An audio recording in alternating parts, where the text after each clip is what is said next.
el titular de la cartera económica, Luis Caputo, porque habló, digamos, lo que él denomina bajar la informalidad que se encuentra al 42% como uno de los principales desafíos, y detalló que por cada 4 puntos de crecimiento económico, la recaudación crece 1 punto del PBI.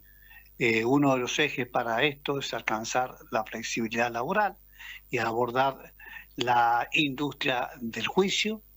La reforma busca hacer de la contratación más simple sin afectar los derechos de los trabajadores y afirmó también el cierre dejó un mensaje optimista ante el público.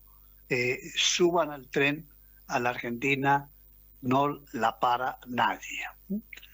Bueno, nos metemos en vencimientos importantes el primer trimestre del 2026, llega fin de año y el gobierno ya no tiene desafíos de pago de deuda este año, pero sí deberá enfrentar vencimientos por unos 6.824 millones de dólares durante el primer trimestre del 2026, de los cuales 3.797 millones de dólares corresponden a amortizaciones y el resto a intereses. Se distribuye entre deudas con privados, el Fondo Monetario Internacional y otros organismos multilaterales. Ante ese contexto es clave que el oficialismo consiga nuevo fondeo. Caputo dijo que hay acordada una operación con los bancos por unos 7.000 millones de dólares, es más de lo que vence en enero. Asimismo dijo que van a anunciar cómo va a ser el proceso de compra de reservas con las expectativas de que todo eso va al alcance, ¿no? Es decir, permitir baja, más baja de riesgo país. Esta búsqueda del equipo económico tiene sus razones en el desafío que implica el vencimiento para el gobierno. Estos vencimientos implican un desafío para las reservas, dado que gran parte de los mismos son girados al exterior. Es por ello que es imperativo que el oficialismo consiga un nuevo fondeo para que el próximo pago de deuda con los bonistas no pegue en los niveles de reservas. Es imperioso que Argentina abra mercados y pueda rolear deuda, ya que está en una posición de debilidad absoluta en reservas y en fondos acumulados en sus cuentas de dólares. Los vencimientos del primer trimestre del 2026 corresponden a unos 4.900 millones de dólares a bonaires y globales, y también están los bonpreales en febrero de 2026. Como se dijo, será clave que consiga financiamiento para hacer frente a esos vencimientos para que no impacte en las reservas y el gobierno esté pensando en repo. Aunque si bien no está claro cuándo va a tomar la Argentina, porque la expectativa oficial es que el riesgo país ceda más y en función de eso puedan acceder al mercado internacional.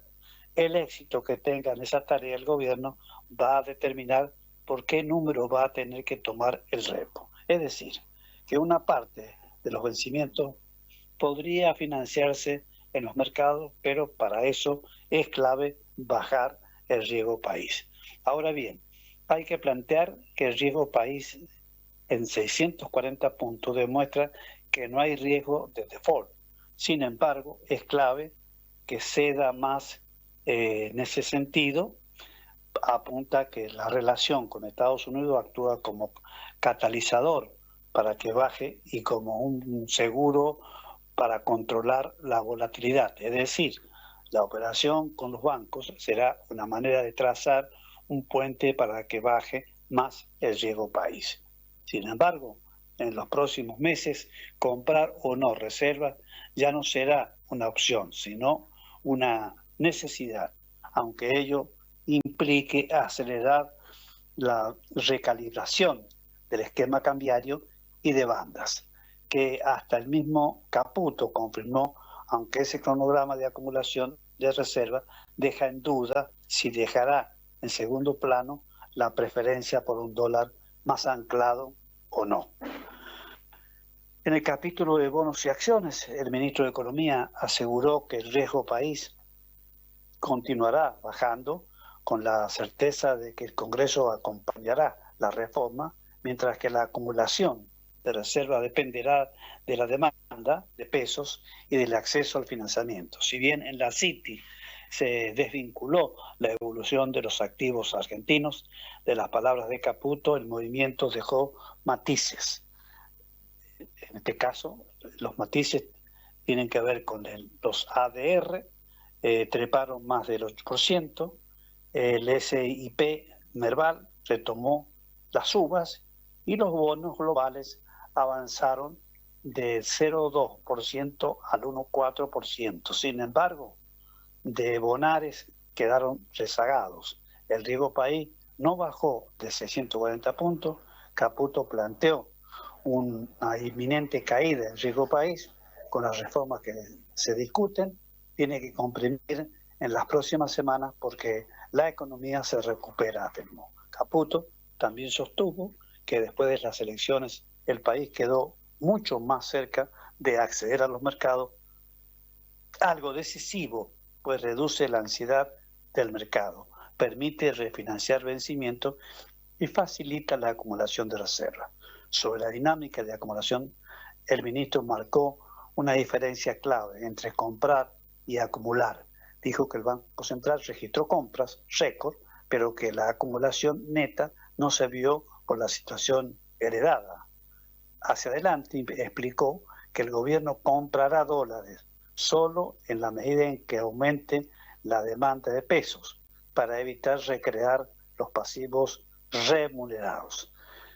Ese financiamiento, aclaró, no será un repo de 20.000 millones de dólares, lo cual calificó de inviable.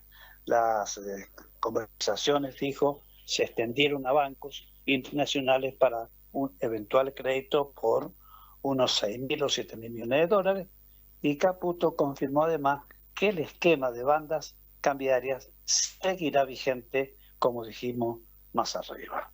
Como conclusión, se rumorea que el gobierno anunciará la vuelta de Argentina a los mercados internacionales. Esto es excelente en muchos aspectos, sobre todo y principalmente en términos de roleo de deuda. ¿Qué quiere decir esto precisamente? Que Argentina tomó crédito, por ejemplo, al 10% anual, quizá un poco caro, porque el único prestamista era el Fondo Monetario, no había más alternativa. Hoy la película es distinta y las tasas de crédito, los mercados internacionales son mucho menores. Por ejemplo, Argentina puede tomar deuda al 2% y cancelar el 10% con el Fondo Monetario, por ejemplo, o emitir bonos internacionales, como hacen todos los países con buena calificación crediticia, y recibir financiamiento externo a través de bonos y no de créditos directos. Es un ejemplo cotidiano, es como que pases de tener una cuenta corriente en el almacén del barrio o tener una tarjeta de crédito premium y líneas de financiamiento a bajas tasas de interés para tus proyectos. Estas son muy buenas noticias, aunque por supuesto está todo atado a las reformas que pasaron por el Congreso. El termómetro social y que el Banco Central compre reservas, sí o sí, por la economía local, esto también trae un alivio sin precedentes, de modo que la acumulación de reservas y la flexibilización legislativa permite que el gobierno pueda simplificar y quitar presión impositiva sobre la productividad, haciendo más eficiente el control del dinero circulante, el flujo de los precios y abaratando costos, que en definitiva, por última instancia, termina por mejorar la vida de la gente. Bueno, esperemos que esta vez sí. La reconstrucción oficial, minuto a minuto, los últimos días de Alberto Nisman, que estremecieron a la Argentina, se reabre la causa Nisman, y en este caso tiene que ver nada más y nada menos con el asesinato de un fiscal. Ya eso ha quedado determinado por las pericias y por lo que dijo Gendarmería, sobre todo.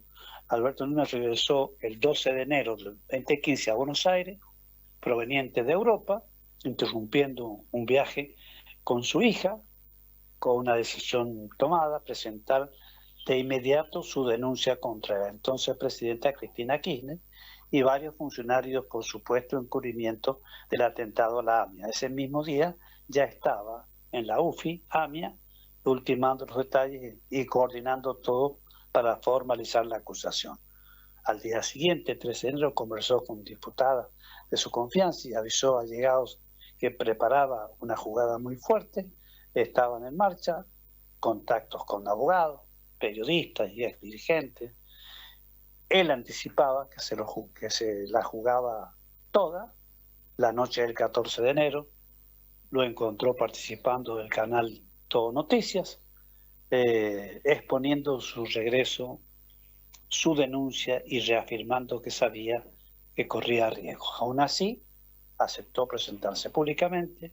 Durante los días siguientes, 15 y 16 de enero, siguió reuniéndose con periodistas, exfuncionarios y personas vinculadas al poder de inteligencia. Le pidió custodia reforzada, buscó asegurar su entorno, intentó proteger sus hijas, pero según lo reconstruido, rechazó custodia adicional ofrecida por la procuradora y en esos días ordenó la erradicación formal de su denuncia ante el juzgado de turno. El 17 de enero lo hallaron trabajando en su departamento en Puerto Madero, abocado a preparar la exposición que iba a hacer ante el Congreso. Cerca de las 17 horas, un hombre técnico informático, Diego Lagomarsino, ingresó a su departamento llevando una pistola, esa arma a nombre de Lagomarsino, fue la misma que apareció al día siguiente junto al cuerpo sin vida de Nisman. Según su declaración, el fiscal le había pedido el arma para su seguridad. Fue el último contacto registrado.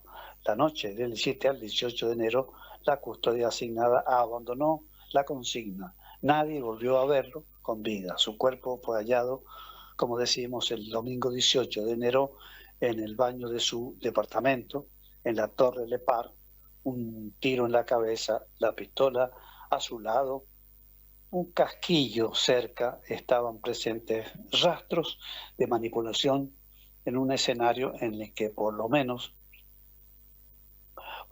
60 personas habrían circulado por el departamento antes de que comenzara el levantamiento de rastros, casi 6 horas después del hallazgo. Esa reconstrucción descartó desde un primer momento la versión de suicidio.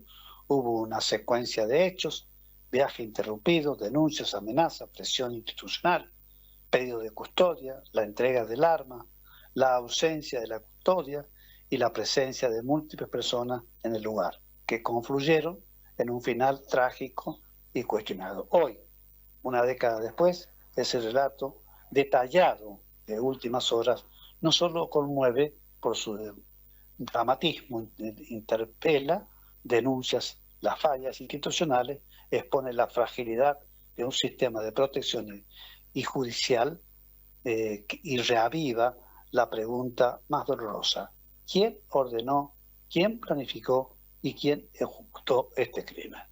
Bueno, como la justicia dice régimen ceniciento, como la justicia cerró las puertas a la visita, esto ya tiene que ver con Cristina Fernández de Kirchner.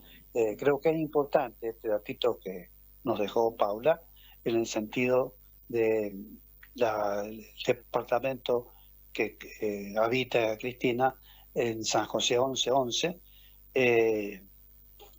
Realmente a raíz de estos despropósitos de quien está condenado con tobillera, Cristina decidió reaccionar con todo ante las recientes limitaciones impuestas por el Tribunal Oral a su régimen de visitas en el departamento de la calle San José, como decimos, 1111, donde cumplen prisión domiciliaria luego que una reunión con 9 economistas motivara el endurecimiento de las reglas.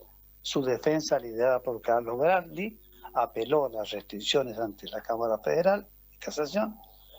El fallo dice que había determinado que cualquier persona ajena al núcleo familiar, abogados, médicos y custodios, debía pedir autorización individual, expresa y previa, detallando motivo, fecha y hora para acceder al domicilio. Además, cada visita no puede durar más de 2 horas y quedar limitada a 3 personas simultáneas, me parece que hasta 2 veces por semana es lo que lo que está pidiendo en este caso la justicia, ¿no? Estas reglas vinieron más la foto difundida de la reunión múltiple de decisión que desde el tribunal fue calificada como una provocación que desnaturalizaba las condiciones de la prisión domiciliaria. En su apelación, la defensa cuestionó la legalidad y proporcionalidad del régimen, sostiene que imponer tales límites constituye una restricción adicional e innecesaria que vulnera derechos fundamentales, turba la presunción de libertad proporcional y excede lo que la ley prevé para detenciones domiciliarias.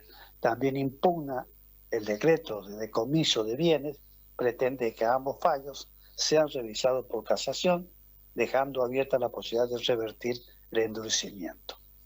Para Cristina, esta medida no solo representa una clausura arbitraria de su vida social, en sus palabras, una pena extra que excede el castigo original.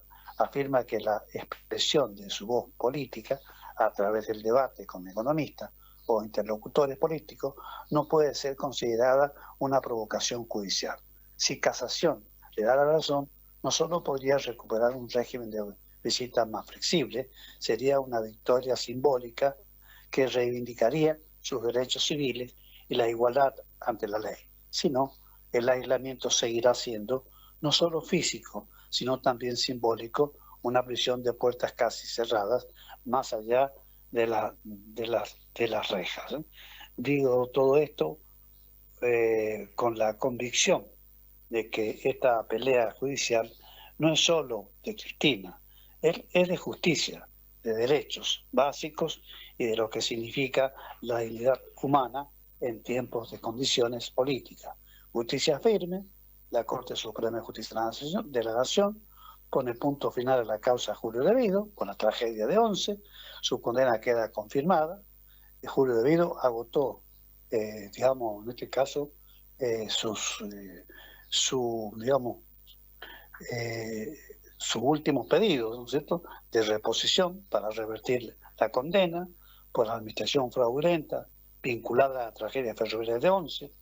Con este fallo, la sentencia de 4 años de prisión e inhabilitación perpetua quedó firme, dejando expuesta la responsabilidad penal del exministro en el manejo irregular de fondos públicos destinados al sistema ferroviario. El camino procesal quedó cerrado, se desestimaron tanto el recurso extraordinario como la reposición y la condena, originalmente de 5 años y 8 meses, había sido reducida por la Sala 3 de la Cámara Federal de Casación. La decisión de la Corte implica que la ejecución de la pena podrá iniciarse en breve.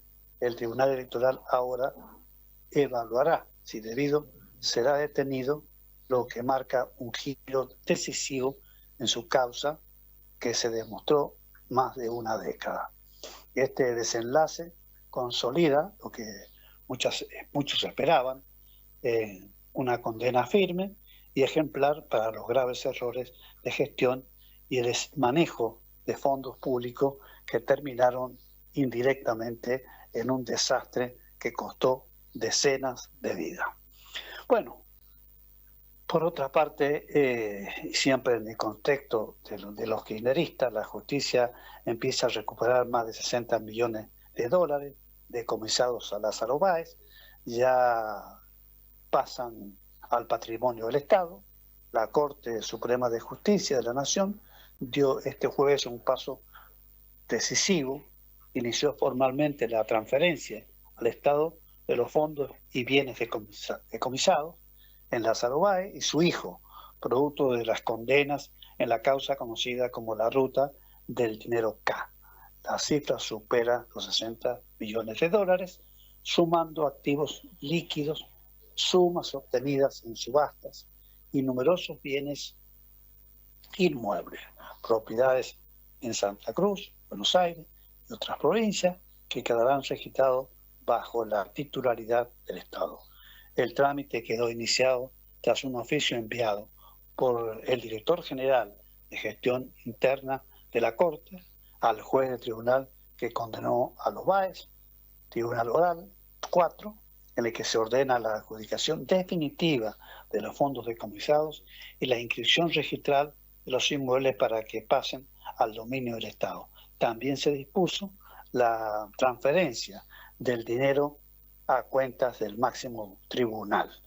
Este decomiso era parte de una sentencia firme dictada en abril del 2021, ratificada por la Cámara Federal de Casación Penal en 2023 y finalmente confirmada por la Corte Suprema en mayo del 2025, que dejó sin efecto los recursos presentados en su defensa. Que esto se concrete tiene un valor simbólico enorme, significa una de las causas de corrupción más resonantes del país relacionada con el lavado de activos ligado a la obra pública y al entorno del kirchnerismo. Dejará de ser una mera condena penal para transformarse en una recuperación concreta de bienes para el Estado. Más allá de nombres, es una señal de que la justicia puede cerrar el círculo condena, decomiso y restitución patrimonial. Bueno, otro tema, ¿no? Cayó uno de los responsables del 2001, condenaron a Carlos Alberto Ron a 5 años de prisión y ordenaron decomisar más de 45 millones de dólares. Carlos Ron, ex vicepresidente del Banco General de Negocios, fue condenado por un tribunal federal como jefe de una organización ilícita dedicada al desvío de fondos de clientes durante la crisis financiera de fines de los 90 y principios del 2000. El fallo del Tribunal Oral en lo Criminal Federal número 3 de la capital federal impuso 5 años de cárcel para Ron, además de penas condicionales de 3 años para 8 exdirectores y funcionarios del banco implicados. La resolución también ordenó el decomiso de 45.685.000 dólares distribuido ante cuentas en el exterior, con fondos vinculados al BGN, depositados en entidades como Credit Suisse y JP Morgan, Chase Bank, recursos que deberán destinarse a la restitución de los ahorristas perjudicados, cuyo daño fue estipulado en unos 19.020.811 dólares. También se dispuso el decomiso de fondos provenientes de la venta de acciones de la empresa vinculada a la causa Química Estrella Sociedad Anónima para cubrir el pago de demandas por daño moral. Este fallo marca un punto de inflexión en la historia de ese colapso financiero después de más de 2 décadas de impunidad. La justicia demuestra que los responsables pueden ser penalmente castigados y se busca devolver algo a quienes perdieron sus ahorros. Ya en la causa Andís, que es el famoso tema en la cual hay varios implicados y está actuando la justicia, la Cámara Federal porteña ordenó investigar el origen de los audios clave y mantiene bajo la lupa a la droguería suizo-argentina y sus dueños. La causa por supuestas coimas en el organismo estatal de discapacidad da un giro importante. La Cámara Federal porteña revocó la decisión que había rechazado los pedidos de nulidad del expediente impulsado por la defensa del exfuncionario Diego Pañolo y de los dueños de la droguería implicada, y ordenó investigar de forma profunda el origen de la veracidad de los audios que, bueno, desataron el escándalo. En esos registros atribuidos a Españolo se hablaba de un presunto circuito de soborno mediante contratos de provisión, ¿no es cierto?, de medicamentos con Suizo-Argentina. Pero la defensa presentó un peritaje privado que sostiene que las grabaciones podrían haber sido manipuladas o incluso generadas con inteligencia artificial. La Cámara, por mayoría, con los votos de los jueces Martín Yusum y Roberto Boico, consideraron que existen irregularidades que impiden dar por válidos los audios sin antes aclarar su procedencia. Pidió al juez a cargo de Sebastián Casanello que determine cómo se obtuvieron esas grabaciones y que el informe que otras pruebas se sustentan la acusación para que el expediente pueda seguir adelante. Además, la Cámara confirmó que la droguería investigada y sus propietarios, la familia Cobal y Becker, deben permanecer imputados, descartando por ahora su pedido de sobreseimiento. Una cosa más que importante. Este fallo representa y un vuelco clave. La causa no se cae, sino que vuelve a profundizarse. Si bien hay dudas sobre la autenticidad de la prueba central, los tribunales decidieron que esas dudas no bastan para cerrar el caso. Al contrario, exigieron que se esclarezca todo antes de avanzar. En síntesis, el escándalo no se extingue por ahora. La justicia pidió revisar las pruebas, investigar posibles manipulaciones y mantuvo a la empresa y sus responsables bajo investigación. Esta resolución abre una etapa decisiva. Ahora todo depende de que arrojen las pericias técnicas sobre los audios y de qué tan sólido resulte el resto del expediente, ¿no? Una causa más que interesante para seguirla, porque esto de inteligencia artificial aparece como un artilugio destinado a desactivar a lo escandaloso que ha sucedido con los dineros públicos, con los dineros del Estado, y nada menos que en el área de discapacidad. Muy bien, son las 9, nos estamos retirando, Tony. Esto ha sido todo por hoy. Nuestra despedida con la caleta política es para el lunes a las 8, y por supuesto nosotros